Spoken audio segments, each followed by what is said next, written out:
എന്ന് സോണിയാഗാന്ധി ചൂണ്ടിക്കാണിക്കുന്നു. അത് കശ്മീരിൻ്റെ വിഷയത്തെ അന്താരാഷ്ട്രവൽക്കരിക്കുന്നത് തടയാനുള്ള ഒരു സാധ്യത ഉണ്ടാക്കി എന്ന് പറയുന്നു. ഇന്ത്യയുടെ എക്കണോമിക് ട്രാജക്ടറിയെ രക്ഷിക്കാനുള്ള ഒരു നീക്കമെന്ന് ഇറാൻ്റെ ഭാഗത്തു നിന്നുണ്ടായി എന്ന് പറയുന്നു.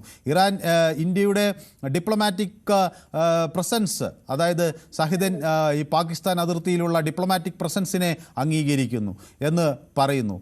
അതോടൊപ്പം തന്നെ 2001 അടൽ ബിഹാരി വാജ്പേയിയുടെ തെഹ്റാൻ സന്ദർശനം ഓർമ്മിപ്പിക്കുന്നു.